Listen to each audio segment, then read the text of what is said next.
Šeit es nopelnu vairāk nekā es varētu tur nopelnīt. Tajā, ko es daru, es esmu principā labākais čalis no Latvijas. Visi jau visos sportos grib pieskarties bumbai, bet tu spēlē aizsardzības līnijā.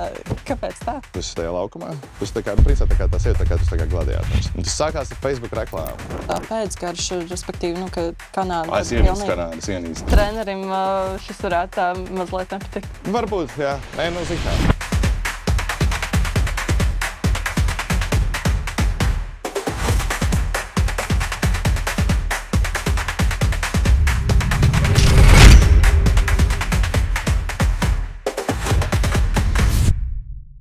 Šodien Sportsraikas studijā vienīgais profesionālais amerikāņu futbola spēlētājs no Latvijas, Kārlis Gustavs Brauns, 19. gadā uzaicināts uz NFL ārvalstu spēlētāju draftu.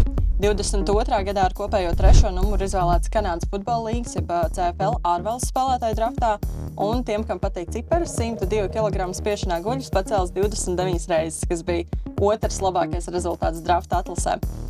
Pašlaik spēlē Vroklavas Panthers Eiropas futbola līgā. Nu, vismaz līdz šim. Pagājušā sezonas beigās 11 komandas, ieskaitot Panthers, pamet līgu un izveidoja savu Eiropas futbola aliansi, bet tad tomēr atkal apvienojās it kā, un tad vēl burtiski pirms pāris dienām finansējuma trūkumu, tur nepārskatāmības dēļ pateica, ka tomēr ies ar to alianses priekš. Tad vēl 4 komandas atdalījās, pievienojās amerikāņu futbola Eiropas līgai. Kas tur notiek? Kur tu spēlēs? Jā, nu, long story short, tur ir hauss, kur katru nedēļu kaut kas jauns mainās. Palielam ir tā, ka pēdējos 5 gadus mums bija liela, jauka, teiksim, starptautiskā Eiropas līga, kur ļoti labi aug, Eiropas futbola līga, bet, diemžēl, viņai bija viens no galvenajiem investoriem, īpašniekiem, tāds korumpēts puisis no Serbijas, un viņš diezgan daudz izzaga naudu un atstāja daudz parādos, daudzas komandas. Un tas ir, allegedly, jāsaka, laikam legāli. Bet, jā, palielinājām tā kā, un rezultātā lielākā komandas izdomāja, ka viņi nevar ar viņiem vairāk sadarboties šīs sezonas beigās, jo, principā, tur notiek meli un, principā, nauda neparādās komandu kontos. Tāpēc, lielākā komandas izvēlējās, ka viņi vai uzstādīja ultimātu, vai līga atdalās no šī sarbiešu investora, principā, īpašnieka, dibinātāja, vai arī viņi taisīs jaunu līgu. Šis investors izdomāja, ka viņš nelaidīsies vaļā, mēģinās turēties pie visas svaras, un tad visas šīs komandas pameta šo mūsu Eiropas futbola līgu, ka, principā, septembrī izdomāja, ka viņi taisīs jaunu līgu. Kā jau tas, protams, diemžēl notiek, demokrātijā kustās lēni, un, principā, kaut 2 mēnešu laikā šīs komandas saprata, ka viņas nevar visas sadarboties, viņiem ir sava vīzija, kādai vajadzētu būt šai jaunajai līgai, un viņas sadalījās 2 daļās. Mana komanda ir, principā, vienā daļā, ko sauc The League Europe. Ir tā, ka tur ir tie nosaukuma semantika jocīga, bet principā ir The League Europe, kurā tagad ir, man liekas, 8 vai 10 komandas, un mums ir konkrēts investors, konkrēta nauda, jau visi iet uz priekšu. Tas, principā, viņi izdomāja, ka viņi nemēģinās kaut ko atrisināt, viņi ies uz priekšu būvēs savu plānu, principā, oktobrī. Pārējās komandas izdomāja, ka viņas pēkšņi mēģinās tomēr iet atpakaļ šo serbiešu investoru strādāt, un tad pagājušajā nedēļā, protams, vai pirms pāris dienām, atkal saprata, ka viņas nevarēs ar viņu strādāt. Šeit ir lieta tāda, tur nav pietiekami daudz, nav tirgus, nav pietiekami liels, nav pietiekami daudz naudas, ko tās pārējās komandas darīs, es nezinu šogad, godīgi sakot, kā tas izvērtīsies. Tas ir burtiski katru nedēļu jauna drāma, tas tāds meksikāņu seriāls, ko grūti aprakstīt vispār, kā tas viss mainās katru dienu. Bet, pagaidām visa nauda, teiksim, visu pārliecību, ko es liktu, ir mūsu organizācijā The League Europe. Mēs sāksim spēlēt maijā. Tad es domāju, godīgi sakot, līdz tam laikam, kas notiks, no tās otras grupas, vairākas komandas pievienosies mums, pārējās komandas vai tur nobankrotēs, vai aizies uz savām nacionālām līgām. Es domāju, ka tas notiks. Bet, tev redzēs. Ja tas kaut ko izskaidro, tas ir ļoti grūti, pat man ir izskaidrot ļoti grūti. Bet, tad tu vismaz zini, kur tu spēlēsi. Jā. Okay, labi. Amerikāņu futbols vēl aizvien ir tāda lielā eksotika Latvijā, un tie, kur skatās, visticamākais skatās tikai NFL un kaut kādas fināls, respektīvi pāris spēles, varbūt var ieskicēt, kāds tad ir tas līmenis, kāda ir tā situācija Eiropā. Principā tā, mums tagad ir pēdējos 5 gados šī starptautiskā līga. Viņi noteikti katru gadu riktīgi uzauga tas līmenis, teiksim, viņu salīdzināt viņu grūti, viņi nevar īsti salīdzināt ar kaut kādu Ameriku vai tur koledžā. Es nezinu, viņš noteikti ir labāks nekā tad, kas sāku spēlēt pirms 10 gadiem, daudz labāks. Bet tā atšķirība starp komandām ir milzīga. Ir kaut kādas labākās komandas, kurām ir ļoti laba organizācija, ir ļoti daudz rezerves spēlētāju. Teiksim, viņus varētu ar kaut ko pielīdzināt, kaut kur, kas ārpus Eiropas ir. Bet lielākā daļa tomēr ir kaut kāds, kur ar tām komandām ir daudz caurumu rezultātā. Viņas, ja viņām būtu jāspēlē ar kaut ko augstāk, viņas noteikti ļoti smagi zaudētu. Bet tas līmenis jau pēc tam ir individuāli pret spēlētājiem. Es domāju, teiksim, grūti to salīdzināt. Ir jāskatās un jāsaprot, vai ir interesanti vai nav. Un Japānā arī ir. Ja? Jā, ir Amerika, tad ir Kanāda, un tad ir vai nu Meksika, vai nu Eiropa, vai Japāna, kā uz to skaties. Japāņi domāja, ka viņiem ir labākā līga, tur Meksikāņi domāja, ka viņiem ir labākā līga, Eiropieši mēs domājam, ka mums ir labākā līga. Teiksim tā, es domāju, to vērtēt var pēc skatītāju numuriem, teiksim, cipariem, skatījumu, vai ne, no mūsu tās Eiropas līgas, mums līguma ar Ameriku, mūsu translē mūsu spēles visā pasaulē. Amerikāņi ļoti daudz skatās mūsu spēles, ka mēs viņus spēlējam. Tas, tā, ko nevar salīdzināt ne ar Japānu, ne ar citu, principā, ārpus Amerikas, mēs esam tā kā nākamā, ko viņi skatās vairāk. Tā kā es domāju, ja viņiem ir interesanti, es domāju, ka mēs darām kaut ko pareizi. Tad tu neesi domājis braukt, piemēram, uz Japānu spēlēt vai Meksiku vai kaut kur. Tur ir tā, ka es esmu par to domājis. Meksikā ir interesanti. Es esmu dabūjis arī piedāvājums, bet, teiksim, kaut kādu piedāvājumu pagaidām, ka man bija, viņi vienkārši bija, ka jau esmu kā parakstījis, un es tāds lojāls cilvēks, tāds labs cilvēks mēģinu būt. Un es domāju, labi, nākamgad jau vienmēr tā iespēja, bet arī Meksikā tur arī viņas ir ļoti nestabilas, un, teiksim, arī tie īpašnieki katrai tai. Es domāju, ja var domāt par to, kāda ir politiskā situācija Meksikā un cik ļoti to ietekmē kaut kādas, tiksim, nepilnīgi legāli investori, tad tas pats notiek arī ar futbolu. Un rezultātā tur vienkārši stabilitātes nav. Un galā patiesībā manā situācija ir tā, ka pēc visiem nodokļiem un viss pārējā man ir, es principā pelnu vairāk Eiropā nekā es varētu nopelnīt vai Meksikā vai Japānā. Vai pat, godīgi sakot, arī Kanādā, pēc kāda mums ir ārzemniekiem, kādus līgumus viņi mums uzspiež pirmajos gados. Pēc nodokļiem es pelnu šeit vairāk. Tā kā galā tas ir kaut kādā brīdī ir par maizīti jāpadomā. Un sanāk, Eiropā tie galvenie spēlētāji vācieši, vai ne? Jā, tā noteikti varētu teikt. Teiksim, kā mums ir lielāka, tur Vācijā ir visvairāk naudas. Vācijā rezultātā ir visvairāk komandas. Tas jau, protams, ir vēsturis, no kur tās komandas nāca. Viņas nāca tur, kur bija amerikāņu bāzes. Tur arī, teiksim, kur no tiem 80, 70, kad augstākā laika tur, principā, arī veidojās kaut kāda kultūra amerikāņu futbolam. Stiprākie, teiksim tā, Vācijā vienkārši visvairāk tās komandas, un tāpēc arī, teiksim, stiprākie. Kuri uzvar tās mūsu līgu vācieši nav viņu uzvarējuši tik daudz, vai ne? Tāpēc ir austrieši viņu uzvar, kas it kā ir noteikti tie paši cilvēki, bet tā nav Vācija, vai ne? Polijā mums ir viena starptautiskā komanda, frančiem ļoti stipra komanda arī. Tikko tagad ir Dānijā ir ļoti stipra komanda arī, kur viņi savāk no visas Ziemeļvalstīm.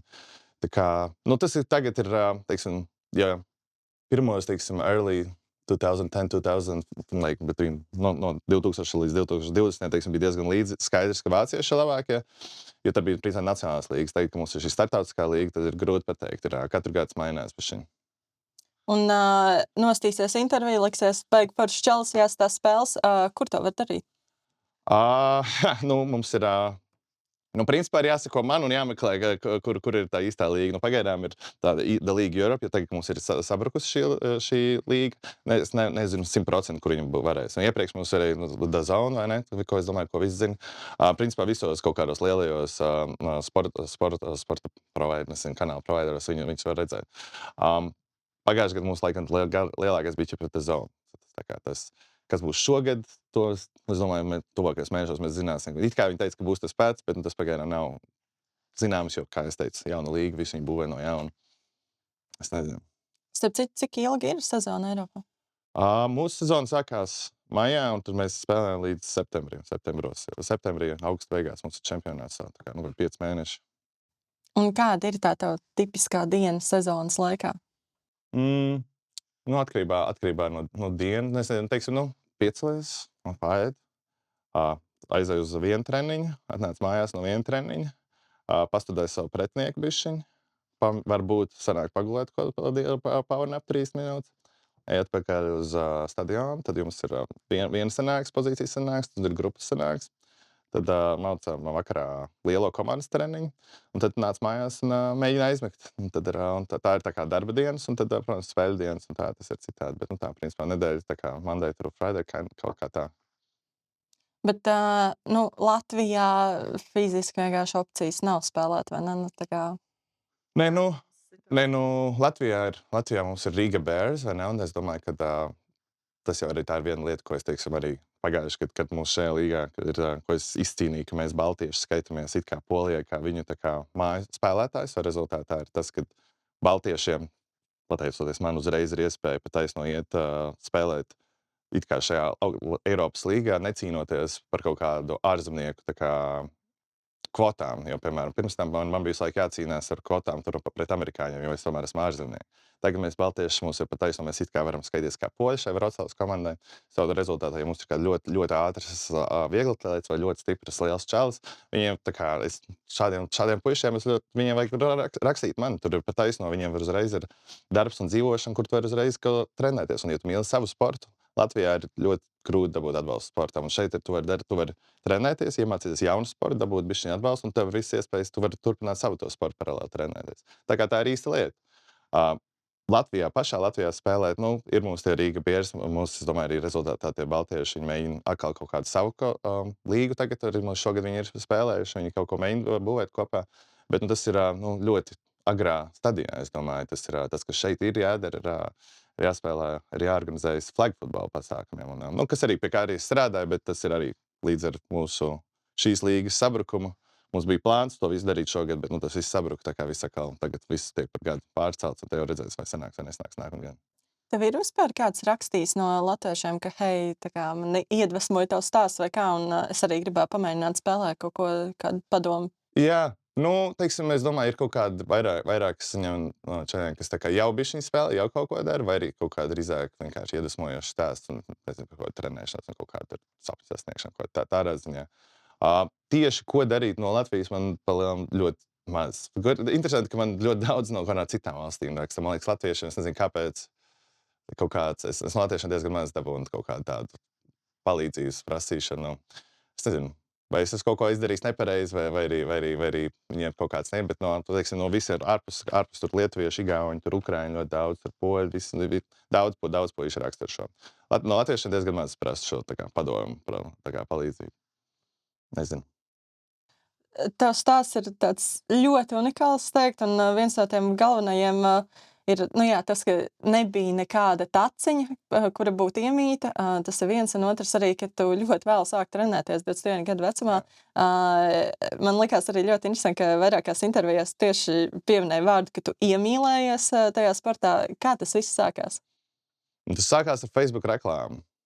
Tas tiešām tā arī sākās. Es darīju kaut kādu savu, kas man bija darbs, pilnīgi citā virzienā kaut ko domāju. Un es visu mūžu biju domājis, kad ja es pamēģinātu amerikāņu futbolu, tas būtu kaut kā mans tas sports. Un es nezinu, man kaut kā tas vienmēr kaut kur galvā bija. Un es biju hokeju spēlējis, tur futbolu parasti, nezinu, basketbolu, tur airē, kaut ko pa bišķiņam, bet es nebiju nekāds sportists. Es biju skinīgs vispār, tā kā tu man redzētu tieši pēc tajā 21 gadu vecumā uz ielas. Tur noteikti neizturos kā sportists, teiksim tā. Un es redzēju Facebook reklāmu, kad Latvijā bija komanda tajā laikā, kas arī mēģināja kaut ko likt kopā nopietnāku un meklē spēlētājus. Aizgāju pamēģināju, tas bija diezgan bēdīgi tā pirmā sesija, tas bišķiņ savainoja savu celi kādās ikdienas lietās. Paņēmu bišķiņ pauzi, un tad pēc 2 mēnešiem es aizgāju uz vēl vienu treniņu, un tieši viņi simulēja to īsto spēli. Un es tagad atceros to vienkārši tā sajūta, ko es dabūju tajā brīdī, vienkārši ir grūti aprakstīt. Tā bija tā mana iemīlēšanās. Un no tās vienas tās sajūtas, ko es dabūju tajā brīdī, es vienkārši sapratu, ka šis ir, lai man liek justies daudz dārga vai mana lieta, kas man liek justies kā labāk par vispārējo. Un kā vērts ir, man liekas, visu pārējo pamest malā. Ja, vienmēr jau var nopelnīt višķiņ vairāk naudu un kaut kā uzbūvēt. Bet, lai tajā brīdī jau es biju vecs, skaitījos vecs, man nebija laiks, ko zaudēt, viss bija jāliek iekšā. Tā ir mana pirmā mīlestība, pirmā sieva, man ir amerikāņu futbols noteikti, jā. Un visi jau visos sportos grib pieskarties bumbai, bet tu spēlē aizsardzības līnijā. Kāpēc tā? Jā, tas ir kaut kas grūti, jā. Tas ir labs jautājums. Es sāku spēlēt amerikāņu futbolu, un es principā gan arī nekad nepieskaros bumbai, jā. Tā ir taisnība. grūti man pateikt, kas man tieši tajā tā pievelk. Nu, tomēr, jo tomēr tas sports viņš ļoti, ļoti sarežģīts ir un ļoti, nu, tā kā dažādas tās pozīcijas ir. Man laikam, tomēr tas man patīk, ka tā ideja, ka lai cik viņš ir sarežģīts un lai cik viss tas uzbrukums, tā vienība cenšas un uzbūvēt, lai viņiem sanāktu piespēlēt to bumbu, ka es viņu varu apstādināt pirms, es varu visu to apstādināt, pirms tas viss ir sācies. Teiksim tā, es domāju, ļoti visvienkāršāk to aprakstīt ir tā sajūta, ka tu esi tajā laukumā. Tu esi principā tā sajūta, ka tu esi gladiators. Tu esi tā futbola laukuma. Tur ir čaļi, kas ir lielāki par tevi, kuriem viss advantage ir, kuri visu, ko viņi grib, viņi mēģina tev tur uz kaut sekundi vai divām bišķiņ aizkavēt. Un tev tu mēģini noķert to čali ar bumbu, vai ne? Un tad, kad tu viņu noķer un izvairies no visu un paredz visas lietas, uztaisi savu tehniskās mūvus, varbūt ideāli savaino arī kādu.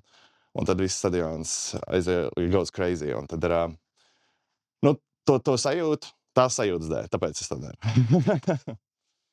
Un pēdējā tāda intervija ar tevi bija pirms 2 gadiem. Kas tad šajā periodā ir ar tevi noticis?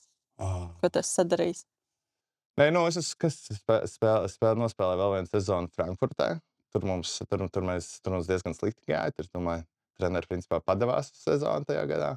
Un grūti spēlēt, kad ir sajūta, ka es domāju, daudzās skolās, arī NFL un NBA, kad cīņa par kaut kādiem draft picks salīdzinājumā ar to, kā komandai iet. Un, piemēram, ja komandai iet ļoti sūdīgi vai ļoti slikti, tad viņi pēdējās tās kaut kādas savas sezonas spēles dažreiz ir gatavi zaudēt, vai tīri tā, lai dabūtu kaut kādu advantage. Ne?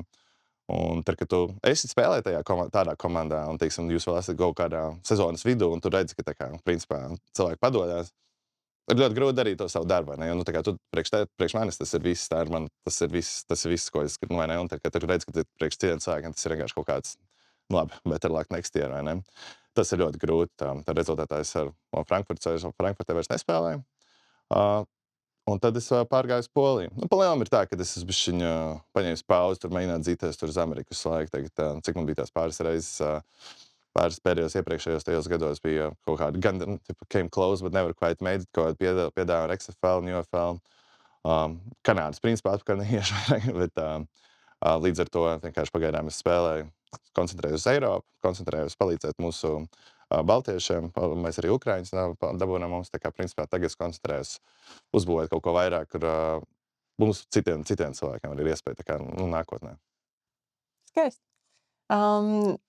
Kur tu biji? Kā tu uzzināji, ka tu biji izvēlēts Kanādas futbola līgas draftā?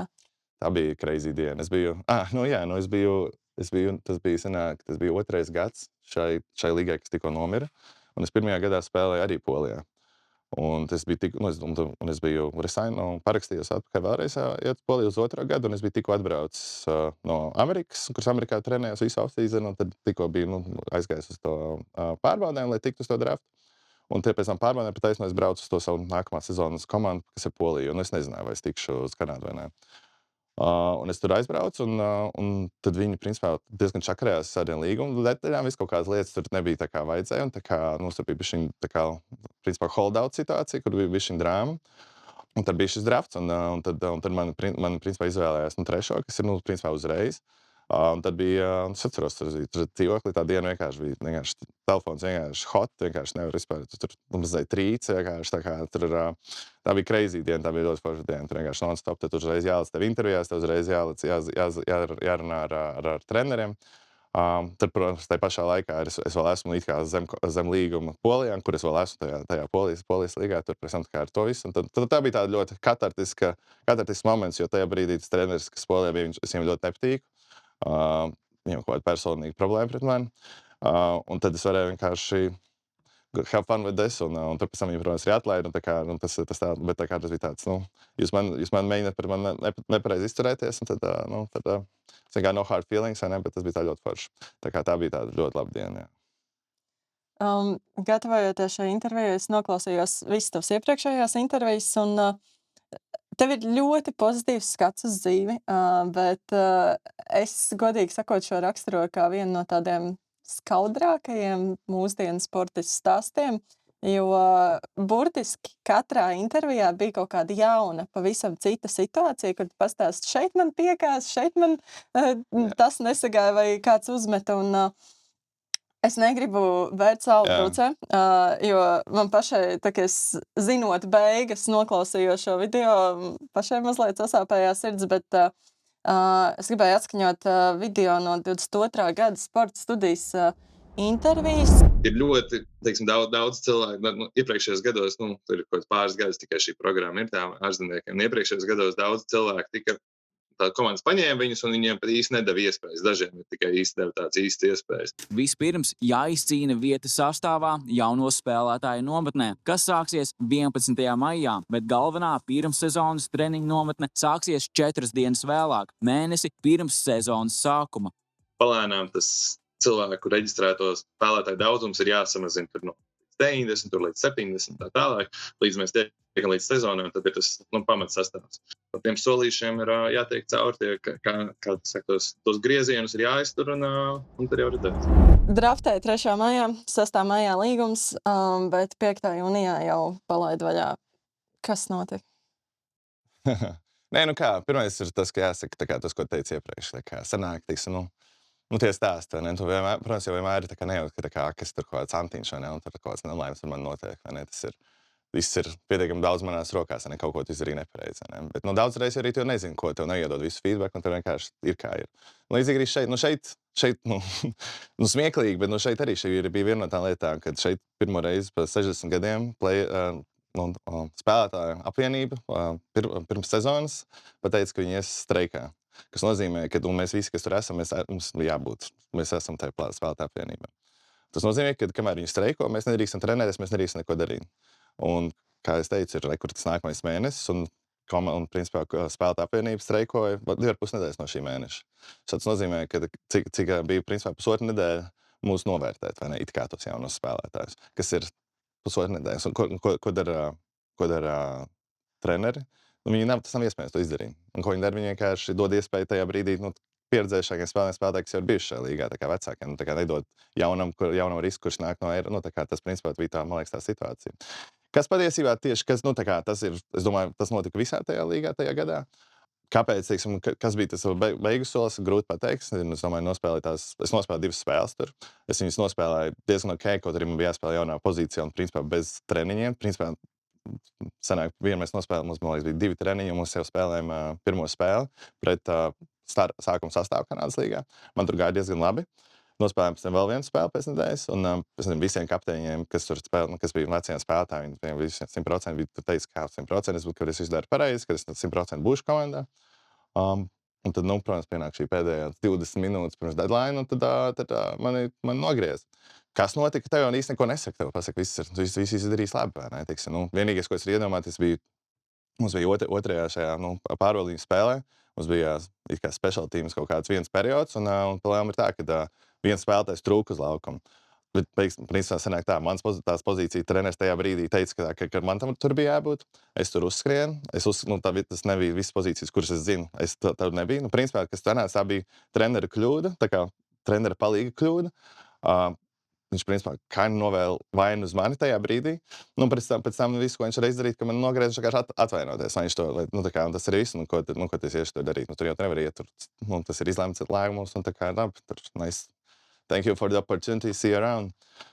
Un tas arī viss palējām. Bet, jā, tas ir arī the whole story. Vienkārši nebija īsti iespējas, jo bija streiks, un pēc tam, kas notika, īsti nezinu. Jo, it kā viss stāst, man liekas, kā es biju salīdzināms ar pārējiem spēlētājiem. Tai savā pozīcijā, man liekas, visam bija jābūt kārtībā. Un kas ir tā 100% atbilde, kas tur notika, es nezinu. Tā.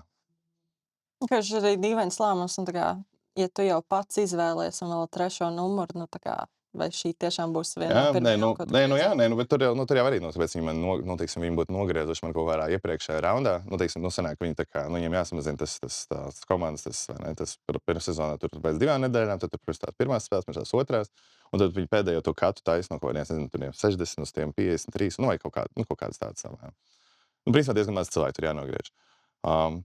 Un viņi būtu jebkurā iepriekšējā solī, visas pārējās komandas man, tur būtu, man būtu vēl iespēja ielikt citās nometnēs un iet uz priekšu, jo, piemēram, trešais, man visi aģenti teica, ka principā visas komandas, ko viņi runāja pirms drafta, man visas grib man ņemt, ja vien es būšu vēl pieejams.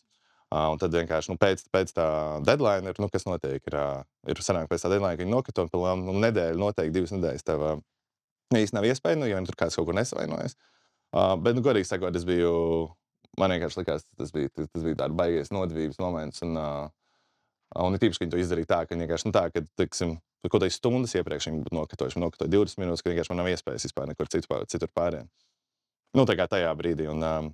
Es to tādu baigot nodevības momentu, un tad visa tā treniņa nometne man arī, bija tāda, ka arī, šausmīgi, īsti nedod iespējas trenēties, tad tev liek kaut kādās pozīcijās, ko tu neesi spēlējis vispār, principā bez nekāda atbalsta, tu vienkārši met ugunī, vai ne? Un tad tev nokata, un tu esi vainīgs. Bet tā arī ir, vai ne? Zini, kā galu galā jau ir, vai nu tev sanāk, un tad tu esi varonis, vai tev nesanāk, un nobody cares. Bet tiem, kurus palaida ātrāk, viņiem pat vispār nebija nekāda treniņa iespēja, kad streika laikā vai kā? Nē, tu nedrīkst trenēties, tāpēc, ka tev nav apdrošināšanas. Rezultātā, ja tu trenējies, tev ir risks, ka tu savainojies, un protams, tu tur ej tur kaut kādus svarus cilvēkus, vai ne? Tur paskrien, cik tu pats ar sevi, tur kādu no spēlētājiem, kas ir gatavs kaut ko strādāt, bet legāli čipa tu nedrīkst. Tā kā kaut kas notiek, tev nav apdrošināšanas, tas ir, teiksim, tu kaut ko savainojies viss, vai ne? Tas, teiksim, kaut kādiem pieredzēšanas spēlētājiem, viņiem tas ir, vienkārši viņi uzreiz, pazaudē savus kaut kādus iepriekšējos konsolus. Tur viens, sēdi neko nedara vienkārši, un tu jāsēž un jāgaida. Un tas smieklīgais jau ir tas, ka mēs jau neko nevaram ietekmēt, jo mēs esam ārzemnieki, kas skaitās tā kā kaut kāda apakšējā kārtā, un mums nav balstiesība palēm uz to visu streiku, bet mums jāpakļaujās tiem visiem noteikumiem.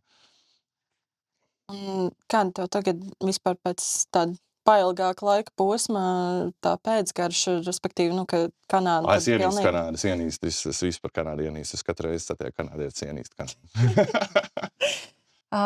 Intervijā Delfi izteicies, ka latviešiem ir bail sapņot, un atkal, man liekas, tev tiešām ir tāds ļoti pozitīvi pasaka, ļoti pēdīgas lietas, un es teiktu, ka patiesībā tavs stāsts varbūt pat mazliet nosit to vēlmu sapņot, un būt tam pirmajam, kurš iemin to taciņu, vai ir kaut kas, ko tu darītu citādi? Labi, pirmkārt es tev pateikšu, tas, ka tā kā, burtiski tas mans stāsts saka, ka nosit to vēlmu, tas ir pilnīgi nepareizi.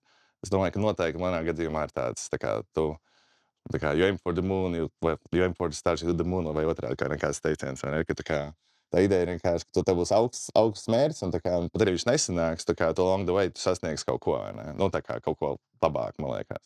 Un tā arī man ir, es domāju, ka man ir, es ļoti laimīgs ar savu, un ļoti lepns ar to savu taciņu, ļoti laimīgs savu dzīvi, es domāju, tam noteikti vajadzētu būt tieši kā tādam encouraging, tas, ka vienkārši kaut kādas reizes tur tās nesanās, un tajā brīdī tas ir rūgtums, bet, tu jebkuru sportistu pārnās, un labi ir kaut kāda varbūt super talantīgi, kam ir tiešām visi karjeru visu laiku tikai uzvars, vai ne, bet, katram jau būs kādreiz kaut kāds tas, vai ne, tas, kaut kāda slikta lieta, vai ne, pēc sevi. Ko es darītu citādāk? Noteikti, sāktu agrāk savā dzīvē to darīt. Man bija 21 gads, un pirmos gadus es vispār neko nezināju, ko es daru. Es tur pārtrenējos, es tur vienkārši, pats uz savu galvu vienkārši kaut ko trenējos, kaut kāds nereāli, šausmīgi daudz, pārāk daudz sporta zālē bija, daudz vairāk vajadzētu skriet, iemācīties ēst, lasīt par to visu ātrāk, runāt ar īstiem treneriem ātrāk, jo, pat tagad, Latvijā tur tā lieta ir, tur grūti darīt, kad es to sāku darīt, es sāku saprast, man vajag skriet, man vajag skriešanas treneri, man vajag uzlabot manu mehāniku, kā es skrienu, man vajadzētu vieglatlētikas treneri. Tu raksti vieglatlētikas asociācija, neviens neatbild. Tu raksti vieglatlētikas asociācijas tur kaut kādiem visiem atlētiem. Tad tu atrodi Instagramā kaut kādus latviešu jaunos kaut kādus vieglatlētus, kas ir kaut ko sasniedz, vai ne? Tu viņiem individuāli raksti, tad tev kāds kaut ko atbild, kāds kaut ko nē. Tā ir tā situācija, kur tu jau esi profesionāls sportists, gribi uzlabot, vienkārši atrast treneri, kā es varu patrenēt, uzlabot, piemēram, skriešanā, kas šajā gadījumā. Tā ir Latvijas situācija, vai ne? Un tas ir, vienalga, vai tev tur maksā vai nemaksā. Man paveicās, ka es atradu Jānis Leits man palīdzēja, bija tāds, ir tāds, man liekas, norvēģu skrējējs Jaisuma Seidindure, viņš ir ar Palu Meiku kopā, man liekas, viņas vīrs tagad. Viņi man ļoti palīdzēja, bet šie ir tie cilvēki, kuriem ka tev ir jāmeklē šausmīgi vispār to uz priekšu, un tas, ko es darītu, es atrastu šos cilvēkus, atrastu šos trenerus daudz ātrāk. Teiksim, arī tā situācija tagad man prasīja. Vai man kāds jautā palīdzību, ja man kāds jautā palīdzību, kāds būtu ar tavu manu motivāciju, kā man ir tagad, tad ir visas durvis tev vaļā. Vienalga, vai tu esi vidusskolā, vai tu esi augstskolā, vai tu jau pieaudzis cilvēks, ja tiešām to gribi darīt. Tagad ir visi tie kontaktās durvis, kas man ir vaļā. Tas ir vienkārši, bet cilvēki vienkārši, kas gatavi to visu riskēt, es tādu praktiski nesatieku. Tā kā tas ir visur, gan Vācijā, tā kā ir ļoti maz tev cilvēki, kas to tiešām tā grib darīt, kaut kādu savu sapni darīt, jo tas nav garantēts, tas nav droši. Un tad labāk ir koncentrēties to savu MBA vai ne, savu kaut kādu. Tā arī ir. Tā arī ir. Ja tu neesi gatavs, ja tu nemīli gatavs visu riskēt, es tā arī saku, tu neesi gatavs to sliktākajam iznākumam, nedari to. Bet tas tā kā tests, ja tu pareizi atbildi ir, man vienalga, es darīšu to.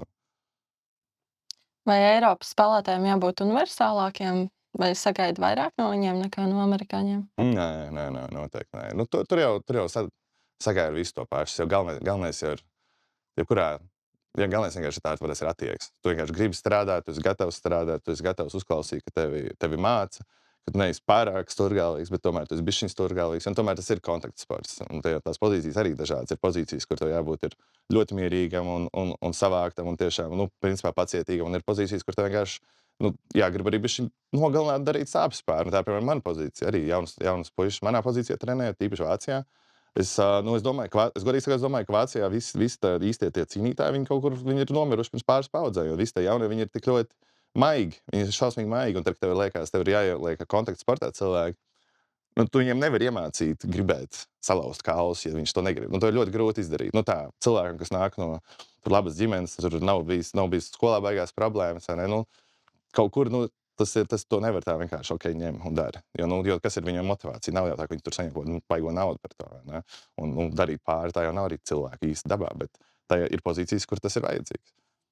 Un tev gribas salauzt kaulus? Es domāju, ka tā ir tā darīja. Es domāju, ka esmu ļoti mīļš cilvēks, un es domāju, ļoti gaišs cilvēks. Es tā domāju, man tā gribas. Man liekas, ka man draugi ar tā varētu teikt. Bet man liekas, ka tas tāds, ja tu skāp sportu uz laukumu pretī man, un ir svilpi nosilpt, tas tu met izaicinājumu manam godam, vai ne? Un tas ir tāds, ar to, ka tu tur esi, tu domā, ka tu vari tā kā būt to izturēt, un būt labāks par mani, tā kā, un tajā brīdī man ir,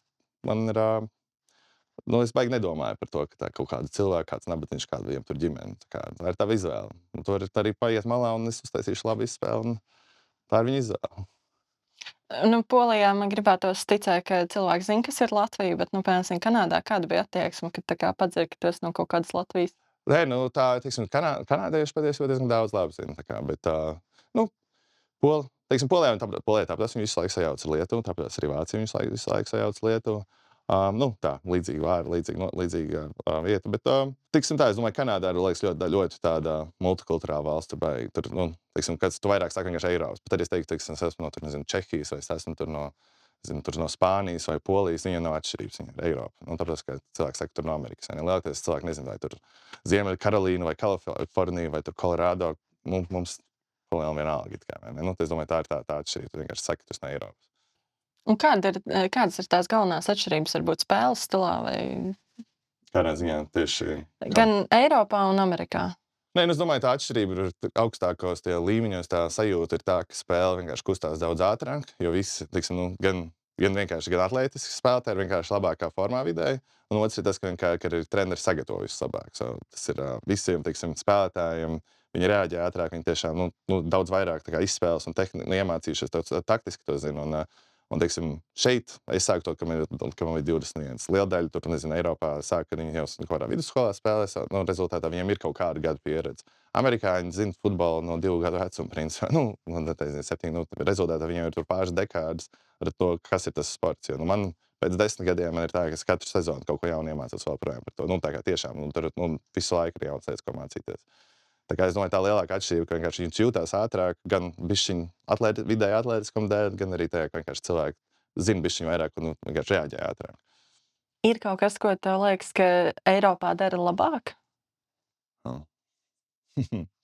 Ar ko tu salīdzināt? Ja tu salīdzini Eiropu ar kaut kādu NFL, tu nevari salīdzināt. Ja tu salīdzini tur Eiropu, tur ar Kanādu, tur es domāju, ka jā, daudz lietas, ja arī salīdzini tur Eiropu ar kaut kādu tur zemākā līgā zem NFL, kas UFL arī tur varētu atrast kaut kāds. Kaut vai tas pats, UFL vienkārši, viņam pilnīgi tukšs stadions. Viņi dara daudz lietas tā kā nepareizi. Viņi pušo, es domāju, viņi pušo kaut kādus tirgus noteikts, kur arī, lai gan Eiropā to dara arī citādi. Konkrēti pateikšu šādu, man liekas, tā ir tāds ļoti plašs jautājums, jo tā kā, ar ko man salīdzināt. Ja salīdzinām NFL, tad nē. Vai tagad, skatoties arī, piemēram, uz kaut kādiem citu komandu spēlētājiem, tev ir sajūta, ka, sākot spēlēt Eiropā, vai tas var būt kā reāls tilts uz tām lielajām līgām? Jā. Nē, nu galvenais jau visvienkāršākais jau ir, es domāju, šajā ziņā ar to ir visvienkāršākais ir, teiksim, viegli, lai tev, tā kā tas, ko viņi galvenais visvairāk meklē, ir ļoti unikālus fiziskos atribūtus. Tātad, ļoti ātru cilvēku, tur, principā, vienalga kāds savs izmērs, bet tas būs ļoti, ļoti ātrs. Tev uzreiz ir ceļš, tev, principā, ir šot, un, protams, ir vai tu vari to kontaktu izturēt, vai tu saproti, vai tu vari uzturēt, vai neievainojies tās, nākamās lietas. Bet pirmais ir ļoti, ļoti ātrs. Tad ir ļoti, ļoti lieli cilvēki. Tāpēc arī, līnijas spēlētāji, tā kā es, viņi meklē vēl bišķiņ garākus, vēl bišķiņ lielākus, tā kā, arī, kaut arī tas ļoti, ļoti resns, bet tu būsi ļoti, ļoti liels. Amerikā, un tas jauns, tā ir iespēja, un tā kā, tā ir 100% ir iespēja. Bet tajā pašā laikā tagad tās starptautiskās programmas, arī, kurām es tur gāju un cīnījos cauri, un arī, tāpēc, jau, tas arī ir solis, ko es izdarīju izlauzt. Tas ir katrs tas solis parāda, ka tā ir īsta iespēja, bet, tiem čaļiem ir jādara tas darbs, pirms viņi tur nonāk. Tā kā viņiem ir jāgrib trenēties un jāieliek tas darbs, jāsako tam savam sapnim, jāuzdrošinās sapņot, tā kā pirms tam, vai sanāks vai nesanāks. Bet tas tie ceļi tagad, viņi principā tagad pēdējos gados, pēdējos 10 gados, viņi ir vien vairāk un vairāk, un viņi ir. Un jaunie, un, teiksim, viņi jāsāk jauniešiem, jo agrāk viņi sāk, jo labāk, vieglāk viņiem būs. Teiksim, vienkārši dabūt kaut kādu stipendiju, kaut vai Amerikas vidusskolā vai Amerikas universitātē, tas ir bišķiņ atletisks čalis. Super viegli dabūt. Labi, tagad ar Trumpu es nezinu, vai tā ir tā situācija exactly, bet, pirms kaut vai 2 gadus atpakaļ tā tiešām tā situācija ir. Jo, arī viņiem tas pats tām universitātēm, viņi arī ir, principā, viņi tas stipendijas izdod daļa no tām ir vienkārši ar kaut kādu diversity to līmeni. Principā, tu esi līdzīgi tie fiziskie rādītāji, viņi meklē kādus ārzemniekus. Un tā kā tur, protams, ir labs atzīmes. Un tas ir tas labākais ceļš. Un, ja tu gribi to pa īstam darīt, labākā skola ir koledžā. Un, protams, koledžā tagad vēl ir nopelnīt naudu ļoti daudz, principā, kur viņi dalās ar peļņu vai ne ar spēlētājiem. Tā kā, tas ir vislabākais ceļš, un noteikti viņš ir īsts. Būsim reāli, droši vien tos, kurus neinteresē amerikāņu futbols, interesē otra lieta, kas ir, kā var izaugt par tādu lielu, stipru čali. Kas tad ir, kā tad var? Es visu laiku saku, ka daudz latviešu kartupeļu. Es uzaugu laukos, es darīju visu lauku darbus. Tu dari tos lauku darbus, kamēr tu esi maziņš. Es domāju, ēd ļoti daudz kalorijas un proteīnu, un dari to fizisko darbu, skraida apkārt, kāp kokos, tur nesā smaiņas, cilā akmeņus, tur uz lauku strādā, dari tās lietas, un tad jau arī tu izaudz. Nav jau tāds viens, kā tu izaudz garš. Nav tāds atbildes. Es nezinu, es domāju, ka ir veselīga diēta un daudz exercise. Tas ir labākais, ko var izdarīt saviem bērniem. Bet ir arī veselīga diēta. Es kaut kur lasīju, ka ir tā kā 4-5 tūkstoši kaloriju uzņem dienā. Tā kā tiešām sanāk veselīgi to visu daudzumu. Ko nozīmē veselīgi? Veselīgi, es domāju, viens ir labi skaidrs, ja tu tur lietas kaut kādas nereālās, kaut kādas ķīmijas, tur sakrāmē iekšā. Tas neveselīgi. Neveselīgi ir, ja tu ēd daudz vairāk nekā tavam ķermenim vajag, vai ne, kalorijas patērē, nekā viņš viņu sadedzina, tad ir neveselīgi, jo tu uzkrāji kaut ko, vai ne? Neveselīgi ir tad, ja tu ēd kaut ko nesabalansē, neēd pietiekami daudz, ēd tur tikai karnu, vai neēd proteīnu pietiekami daudz, vai kaut kādus vitamīnus izlaiž, tas ir neveselīgi. Tad, kad tev ir liela muskuļu masa, tava pamata, tas, cik tavam ķermenim vajag, cik viņš sadedzina pat nekustoties, viņš ļoti ceļās, kas ir tie 3-4 tūkstoši. Un tad, lai tā augtu, tev ir jāliek vēl. Rezultātā tur tavam ķermenim jau vienalga, ko lietas iekšā, ja viņš to pārstrādā. Vienkārši viņam tik daudz vajag. Neveselīgi ir, tad, ka tu ēd tik daudz un ka tev to nevajag. Es baigo, kaut kādu tur veselīgo diētu, es neievēroju. Tīpaši tad, kad man ir jākļūst lielākam, tad ir man grūtākā problēma ir zaudēju svaru. Vienkārši tā ir tā problēma. Tad kolu, tad es daru saldējumus, ēdu, burgerus ļoti daudz ēdu, visu šito kolas nereāli mīlu. Kolas man aizies sponsorship, cik daudz viņas daru. Tēls maizītes arī, ja? Jā, tēls maizītes vairāk nē, bet tas man laikam jau man bija periods. Kāda ir tā tava ikdienas ēdienkarte? Kas ir varbūt tāds top 3 tavs recepts? Tunču salāti, noteikti tunču salāti. Tas ir baigais. Kā es uzaugu laukos, man patīk ļoti tā kā fresh ēst. Es riktīgi uzaugu pieaugais svaigas olas un tomāts no no siltumnīcas, ir daudz majonēzes, tā kā tas ir mans godīgais, man liekas, varētu no tomātu olas, avokādo un majonēzes es varētu vienkārši dzīvot no tā. Tas noteikti ir, teiksim tas. Nu, tagad man ir laba situācija Polijā, kur mums piegādā, mums vajag sagatavot ēdienas ar katru dienu, mums piegādā, mums to, tas 5 ēdienu reizes ir piegādāts, rezultātā sanāk baigi paslinkot. Bet, tumšs salāti, es taisu rītīgi labus šokolādes cepumus, arī. Tur sāk kaut kas vēl bija. Aizmiršu, kas varētu būt man nākamā mīļākā. Es tagad neesmu baigi ilgi gatavoju. Es tieši citās intervijās, ka klausījos par tiem cipariem, par tām kalorijām. Citiem žurnālistiem bija jautājums, kā to vispār var apēst. Man uzreiz pirmā doma bija, kā to vispār var pagatavot, visus tos apjomus. Grūtākā lieta to ir patiesībā, tad, kad tu sāc to darīt, un teiksim, vai nu tev nav naudas, vai tu tur vēl tu apvieno ar kaut kādu darbu, un tad tiešām tā arī ir. Un tad, teiksim, tie pirmie gadi, kad es sāku audzēt tos riktīgi lielāks, tur burtiski būtu kaut kāds, kas tur vienkārši ēdu 500 gramus auzas, tā kā overnight ar pienu, tur nereāli daudz cukuru virsū, vienkārši ļoti daudz kalorijas, vai kaut kādi proteīna šeiks ar vienkārši 100 gramiem arī tur peanut butter iekšā, tu ieliec vēl banānus, tur uzreiz un izdzert daudz vieglāk, uzreiz 1000 kalorijas izdzert. Tur apēst to daudzumu apēst rīsos, nevar šausmīgi grūti to iestūķēt. Bet tas ir viens, otrs ir tas, ka, tikko kā es netrenēju, kaut ko netrenēju tik intensīvi, uzreiz arī es negribēju. Un tikko kā tu trenējies tik intensīvi, kā, kad tu mēģini tā augt, tev tā, ka vienkārši es gribu visu laiku. Tas ir citāds. Tas tu nevar salīdzināt ar to, teiksim, kā tev dienā iet. Ja tu īsti netrenēsi, tu pamēģināsi tur nedēļu, riktīgi trenēties, tā kā 2 treniņu dienā, un kāds no treniņiem tik ļoti nogurdinoši, ka tu var knapi, visu, ko citu, ko gribi darīt, ir gulēt, tad starp to gulēšanu un treniņu visu, ko gribēs, ir ēst. Tad arī var apēst. Bet, šitrā veidā daudz vieglāk, tāpēc es ceru gan 2 litru kolas katru dienu, gan arī nopietni. Tas ir pa daudz. Nevis, piemēram, pienu. Pienu kolā ir daudz vairāk kalorijas. Piena kaut grūti ķermenim pārstrādāt. Tad, kad tu trenējies, arī to ēšana jau ir tā lieta, ir jāēd, bet tad, kad tu trenējies, tu gribi, lai tev ir viegli sajūtas. Tas ir baigais timing. Tagad jau es esmu bišķiņ nobriedušāks un varu izvēlēties, ko es ēdu un normālāk saplānot, bet paldies Dievam, man ir arī to visu piegādā. Bet, kad tev ir jāapvieno ar darbu un ir kaut kādā budžetā, tas ir grūti, jā. Rozā matvēra. Kāpēc tu nokrāsoji? Vai tev neliekas, ka tas kaut kādā, jo es arī kaut kur citur dzirdēju, ka teica, ka iespējams kādam konservatīvākam trenerim šis varētu tā mazliet nepatikt? Varbūt, jā. Nē, zin kā jūs teicat, es nezinu atbildi pa īstam. Cik es zinu, cik es dzirdēju no aģentiem, es domāju, ka tieši Kanādas draft tas bija riktīgi labi, tā kā tas riktīgi iztēlojami. Un tāpēc jau arī, kad es to izdarīju, tas bija tad, kad mūsu šī Eiropas līga sākās. Pirmajā gadā es aizbraucu uz Polijas, nokrāsoju tos rozā matus. Un tā arī bija. Tā sajūta, man liekas, ir diezgan. Tas bija tāds liels, man liekas, tāds vidējs pirks maniem pretiniekiem. Es biju pārliecināts, ka es savu pārākumu pār viņiem, un tad viņus tur pazemo uz tā laukumu, un tad novelc ķiveri, un tev ir tava rozā mati, un viņi domā, ko viņi domā. Bet viņi aiziet nākamajā nedēļā, viņiem ir sanāksmes ar treneriem, un tad tie treneri, viņi taču bļauj uz to čālu. Viņi saka, kas tas ir? Tu čāls ar rozā matiem, tev tur vienkārši noliek uz zemes, vai ne? Vispār mēs viņu nevaram apstādināt 2 trietā, kas tas ir, vai ne? Un tad tas notiek ar viņiem tajā nedēļā, viņi jau jūtas slikti.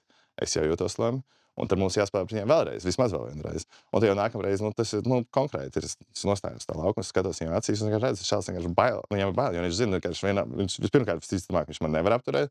Otrkārt, viņš jau domā, kas ar viņu notiks, un viņš jau ir nokaitināts, un tad viņš atkal dara kaut kādas citas lietas. Man liekas, tā bija tāda čakarēšanas lieta, principā, ar prātu, es teiktu. Bet tas bija pirmo reizi to izdarīt, tas bija tieši pēc Covid, jo Covid gadā nevarēja, mums īstenībā nesanāca futbola spēlēt, tas bija gads bez futbola, bija jāsēž oficā, jāstrādā. Un tad man vienkārši kaut ko izdarīt, ka es beidzot brīvs, tā kā es neesmu vairs oficā. Es domāju, tas bija diezgan labi, tajā laikā es diezgan labi strādāju. Tas ir pēc tam tagad, ko tie treneriem, protams, es nevaru zināt. Es zinu, ka tas, ko es teicu aizklāsēs, man bija tagad, šogad bija WWE tryouts, un tur arī, it kā visi runājot aģentiem kaut kādu to karakteru vajadzēja. Es izdarīju arī tos rozā matus. Man liekas, viņi tomēr bija kaut kādā citā īsti tornī vai kaut kas, jo man pat pašam nepatīk tie rozā mati. Gaita kā diezgan labi, bet es domāju, ka tur tomēr tas viss feedbacks bija, ka tas tā kā līdz WWE viņa konservatīva tā publika ir, viņi teica, ka tas varētu būt tas iemesls. Ko darīt? Mūžs dzīvo, mūžs mācījos. Bet patiesībā, man liekas, ļoti laba doma arī tādā ziņā, ka uz laukuma 53 spēlētāji, kas ir ārkārtīgi milzīgs kvantums no komandas, un tad vismaz var tevi Nu, atcerēties. jā, jā, jā. Nu, tā arī ir. Nu, tas jā. ir faniem ļoti patīk. Un tas ir tāds, jo tā jau ir. Gal galā viss tas futbols, NFL, viņa legāli ir entertainment līga. Pilnīgi nozīmē, ka rezultātā viņa ir entertainment līga, tad viņai nav jāsako, legāli nav jāsako noteikumiem. Viņi varbūt viss varbūt arī tehniski, vai ne? Bet viņiem nav visādiem tur līgalīgi kaut kādām lietām jāpakļaujas. Tas pats ir arī visā mūsu futbola līgā šeit. So, ja tev vienkārši prasa, ko es daru, es esmu entertainment biznesa, esmu izklaidētājs. Palēnām. Mums ir jāpiesaista tie fani kaut kādā veidā, un tā persona ir viena daļa. Jo tā kļūda, ko daudzi futbolisti, man liekas, tīpaši kādās zemākajās līgās, viņi pieļauj, viņi domā, mēs ar atlētiku ekscelenci, vai ne, tur viss ir tikai sports, tā kā iznākumi, bet viss tas tikai svarīgākais. Palēnām, nē, kas maksā mūsu algu? Mūsu algu maksā cilvēks nāk skatīties, un tad tu vienkārši dari kaut ko, kas viņiem vairāk interesanti, jo, tas kaut kā bišķi viņus, man liekas, arī pievelk, un liek arī tevi tā kā atcerēties citiem spēlētājiem, un arī cilvēkiem skatās no ārpuses. Tev arī gandrīz visos sociālajos mēdījos ir profils, arī tāds diezgan sakopts. Tas arī ir tēls savā ziņā, jo ir arī kaut kāda video, kur izstāsta, ka tikko es izdzēru enerģijas dzērienu un gatavs kauties vai ko. Jā, protams, tas viss ir tēls. Protams, loģiski. Es domāju, viņš viņu vairāk palaiž brīvā kaut kā pēdējos gados, bet tas viss tēls. Tas, protams, jā. Tas jau ir pirms tam, kad jau es riktīgi mēģināju uz Ameriku, tur jau skaidrs, tur tikai futbols, sports, viss neko citus nerādīja. Tagad jau, jā, protams, ka tas tēls. Tas ir mans izklaides bizness. Tev arī oficiālajā futbola mājaslapā bija pie cita sadaļā minēts, ka tev patīk treštākot, jeb pavilkt uz zobu pretinieku. Dzīvē tu arī esi tāds? Jā, es nezinu. Es domāju, ka jā. Man liekas, tas jau ir tā ir tāda spēlēšanās versija, man liekas. Pieauguši, kad kaut kādi pieauguši vīri, es nezinu, teiksim, dzīvē, tur kolēģiem, protams, viņus tur baigi nemēģina apvainot. Un dažreiz, protams, tā ir arī problēma, kad es atnāku no sezonas, atnāku atpakaļ pie ģimenes vai draugiem, un tad es pieredzu pie tā hypermesla un visu girl. Un tad bišķiņ ir tā kā komunikācija bišķiņ jāapmaina, bišķiņ mierīgāk. Bet, tomēr, kad ir starp lieliem puišiem, kas tā kā nodarbojas kaut kādu kontaktu sportu, tas ir vienkārši daļa no tā, tas vienkārši palīdz, man liekas, abām pusēm vienkārši iejusties vairāk tā kā tajā situācijā. Jo, kā jūs teicat, arī man ir kaut kādā brīdī, kaut kādā ziņā, es neesmu pret vardarbību, tad tomēr, teiksim, katru reizi, kāds mēģina man kaut ko aizvākt, kaut ko, es spēlēju labāk, un tad man tā kā ierodās kaut kāds īsts dzinulis. Tā kā tev ir, es domāju, tas tiešām ir tā kā Džonis teica šajā savā dokumentārī, kad I took it personal, vienkārši meklēju, aiz kuru aizāķēties, kāpēc to paņemt personāli, jo tad tu vari izspiest no sevis bišķiņ vairāk kaut ko. Ja tīpaši, ja vēlāk karjerā, kad cilvēki lielākoties ir cieņpilni pret tevi, un tad meklēju kaut kādu iemeslu, kāpēc šitas cilvēks girl. Es arī minēju, ka tev patīk trakas lietas. Kas ir varbūt tās trakās lietas ārpus futbola, kas tev patīk? Es teicu, man pirmā sieva ir amerikāņu futbols, pagaidām man otrā sieva ir, man patīk sērfot. Es diezgan slikti to daru tagad, bet es pirms 3 gadiem to atklāju, tā kā es tagad cik vien varu to daru. Tikko biju Marokā, tikko biju tagad Dienvidāfrikā. Tā kā es meklēju kaut kādu interesantu vietu, kur to darīt ilgāku laiku. Man patīk visi trakie sporti, cik vien viņus var darīt. Man ir baigi paveicies. Es neesmu nekad bijis savainots tā īstam, kaut kāda maza, kaut kāda potīts, kaut kas tāds, bet nekas tāds, nav tāda milzīga savainuma. Es domāju, tā ir arī daļa no tā, ka man īsti nebiedē tos izdarīt. Bet vienkārši iedomājies to dzīvi, ka tu tā kā dzīvo, tā kā to dzēnies pakaļ, tā ir gladiātori tam hājam vai ne visu laiku, vai ne? Un tad ir, to dari, un tad ir vienkārši, beigās tu vienkārši meklē, grūti atrast to kaut kādu vēl ekstrēmu, kas tev liek justies tā pa īstam dzīvam. Teiksim, sērfošana, noķert to vilni, pārdzīvot to vilni, tā ir viena no tām lietām, kas liek to. Kaut kādi klasiskie izlekti ar gumiju, ar izplatni. Jā, tas viss ļoti interesanti. Tas viss ir ļoti aizrauja. Ar to arī vienkārši laika, vieta. Un, protams, sezonā es baigi neriskēju. Tā kā sezonas laikā es to neriskēju, bet starp sezonā, jā. Jā, ka nav papildus projektiņš, ka nav hobija līmenī. Kas ir tas spēles brīdis, kur tu jūties visdzīvākais? Nu, es domāju, ka pirms, principā šis brīdis, kur var redzēt, ka, kā es teicu, ka tu nogāzi to saspēles vadītu, tu apstādini to uzbrukumu, ja tas ir viņu, ja tas jau tā ir away game un visi cilvēki, visi stadions ir kluss un iepriekš viņi tev, tu esi tev stadionā, tev bišķi zināms spēlētājs, tas tev ir sidelinā, viņi vienkārši, tev pani tev visu laiku treštākojas, vai, tu vienkārši tev nokaitināties, un tad tu aizies uztais izspēli, un viss stadions ir kluss, un tad ir pats. Tajā brīdī jūties visdzīvākais. Tu jūties vēl joprojām, tu jūties bišķiņ satraucies, nobijies tieši pirms spēles. Es domāju, tajā brīdī, ka tā kā ir tieši pirms spēles sākās, pirms pirmās izspēles, tev vairs nav bail, vai tu nejūti īsti neko, es domāju, tas brīdis, kad tā kā, nezinu, vai ir jēga turpināt spēlēt, vai tu īsti nejūti, man liekas, excitement to darīt. Bet tas viss pāriet, un tad jau, kad tu uztaisi to pirmo īsto labo izspēli, tas ir tas brīdis, kad jūties vislabāk. Ja patiesībā tur nav tā, ka es jūtos kaut kādu baigi nereāli labo sajūtu, ka mēs uzvaram vai zaudējam. Es jūtos labu sajūtu, ka es dabūju labu izspēli. Un varbūt, ka mūsu komandai būs ļoti slikta spēle, bet man gāja ļoti labi, un es būšu laimīgs. Un varbūt, ka mēs uzvarējām, man gāja slikti, un es būšu bēdīgs par tā spēles rezultātā. Tās individuālās cīņas, tas ir labi. Bet kaut kāda iespēja man liekas, šis arī viens no traumatiskākajiem sporta veidiem, vai tā iespēja, ka tu varētu tā nopietni satraumēties, tev nekad nav čakarējis galvu? Nezinu, kā es esmu spēlējis pagājušajā, mums bija 2 sezonām, es salauzu roku. Kaut kādā ceturtdienā, tur mums jāspēlē. Tur katru rītu, pēc tam mēs spēlējam visu laiku.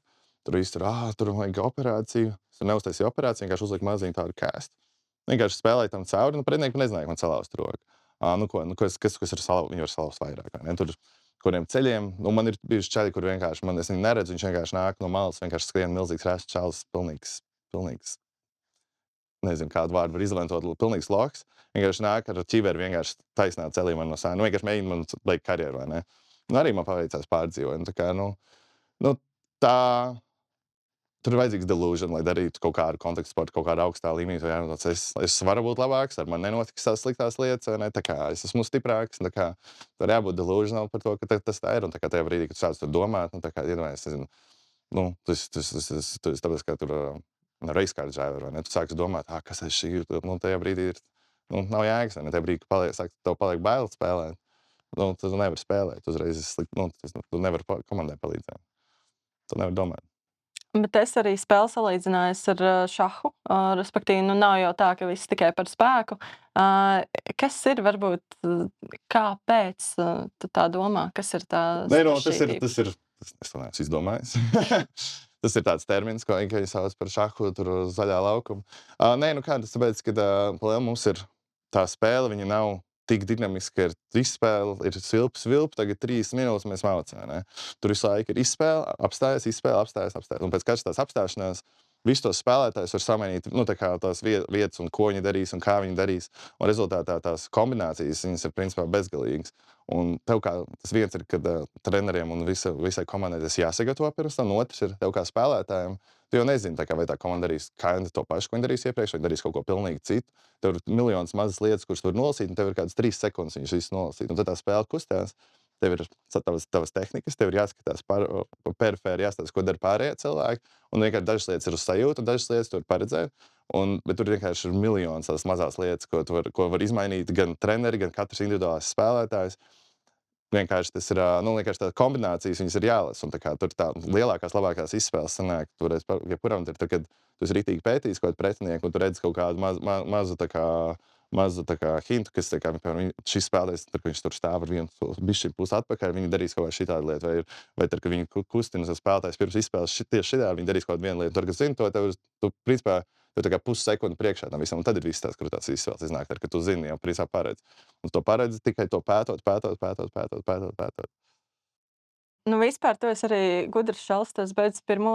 Es arī biju iesācis vismaz studēt Tehniskā universitātē par inženieri, bet, tad iemīlējies un hops, Latvijai nav viens inženieris.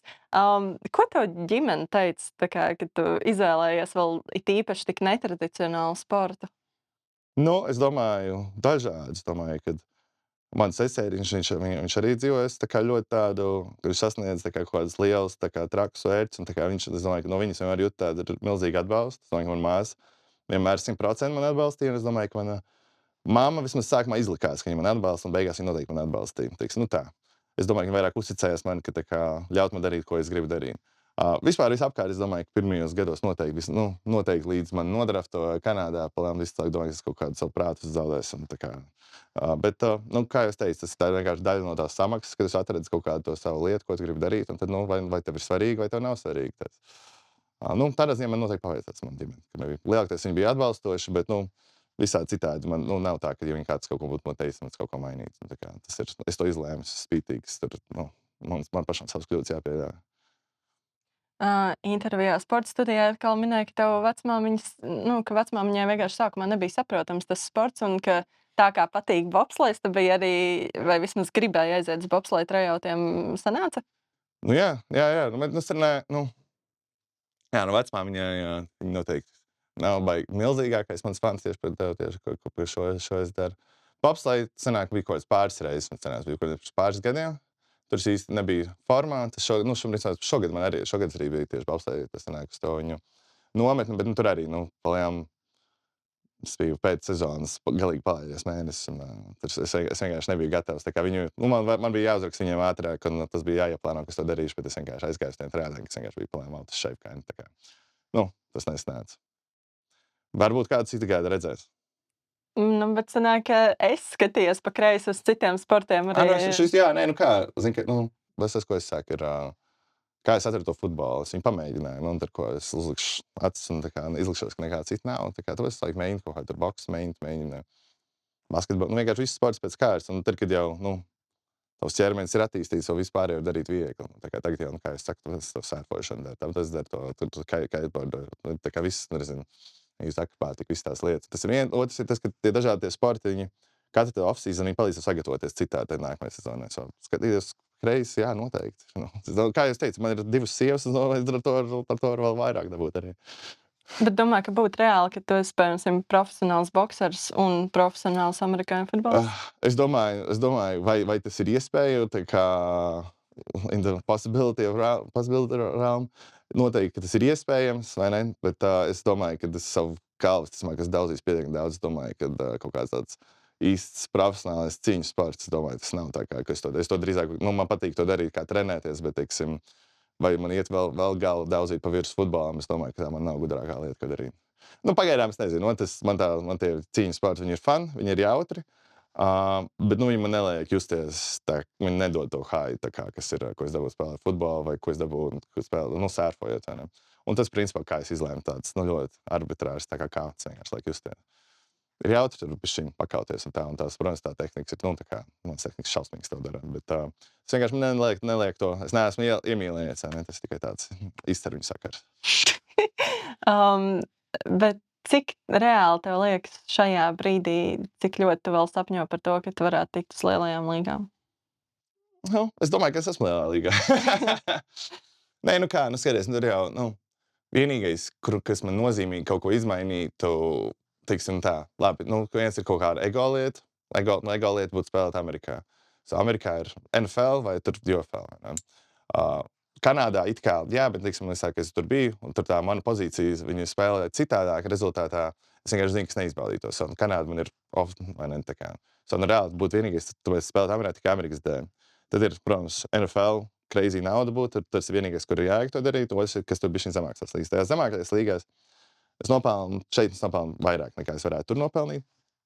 Labi, es nezinu, kaut kādu labāku, vidēji, teiksim, tā noteikti nopelnu labāk. Un uz NFL, es domāju, ka tās došu man visticamāk ciet, tā kā es tur baigas to nekoncentrējos. Tev pašlaik 31, vai varētu 32 tikko teikt? Okay. Vai varētu teikt, ka aptuveni tajā 32 posmā arī pārsvarā beidz to amerikāņu futbolistu karjeru cilvēku? Tas, cilvēki tā jautā, tur nav tās atbildes. Teiksim, pagājušais gads, mēs noslēdzām šo Eiropas līgu, 5 gadu Eiropas līgu tagad, man ir ar šo noslēdzot to, esmu 2. vietā ar Saks, kas ir manas tās svarīgās sastiktie, saspēles vadītāji nogāzieni, vai ne? Man ir, principā, es esmu 2. labākais par šiem 5 gadiem. Pagājušajā gadā man ir, teikt, 2. labākā sezona, kāda man jebkad ir bijusi. Fiziski jūtos ļoti labi. Limits šeit nav, teiksim tā. Limits, es domāju, ir tad, kad man vienkārši tas sāks apnikt. Man, teiksim, ļoti nepatīk tā visa tā drāma, kas mums notika šogad, vai ne, ar tām līgām. tur katru gadu es pats sev aģents, pats sev menedžeris, tur cīnīties visiem tiem līgumiem. Tas ir tāds, vienkārši, es mīlu būt uz laukuma, bet viss tas pārējais man sāk bišķi nogardināt. Es domāju, drīzāk limits ir vai kad man apniks, vai ka es varbūt, kādā brīdī jau kāds savainojums liels nāk, un es domāju, tad tas beigsies. Citiem cilvēkiem ir cilvēki, kas to beidz spēlēt, ka viņiem 23 ir cilvēki, kur tikko Philips Rodžers 44 gados atnāca atpakaļ spēlēt, pēc cik 5 gadu pārtraukuma NFL spēlē quarterback, viss notiek. Tas ir ļoti dažādi. Ir grūti pateikt. Manā pozīcijā, paldies Dievam, tāda, kur tu vari diezgan ilgi spēlēt, jo tas maksimālais, tas, ko tu zaudē ar vecumu, ir maksimālais ātrums. Tas ir tas maksimālais ātrums uzrādījums, tas, ko tu zaudē visātrāk ar vecumu, kas ir tas limits, it kā spēlētājiem, vai sakrājās ievainojumi. Tā kā, pagaidām tas maksimālais ātrums man nav arī baigi svarīga lieta manā pozīcijā tieši tā. Tā kā, es domāju, tur loks vēl ir. Redzēs. Un kas būs, tā, kad tev apniks? Kāds ir plāns B? Es būšu profesionāls sērfotājs. Okay. Cilvēki tāpat reaģēja, ka es teicu, ka es būšu profesionāls futbola spēlētājs. Tā kā, tieši tāpat. Teicu. Jā, tu arī savu karjeru futbolā, cik saprotu, lielā mērā esi daļai finansējis pats. Un tā kā sezona ir tie vien kaut kādi 5-6 mēneši, miljonus arī nenopelnījis. Kāds ir tavs CV ārpus futbola? Ko tas darīs? Labi, es teicu, tur ir garš saraksts. Es domāju, interesantākais, es biju stewards, es esmu programmējis, emācijas, mēģinājis taisīt startups. Principā, vistuvākais brīdis, kad mēs kaut kādu funding domājam, sāk spēlēt futbolu.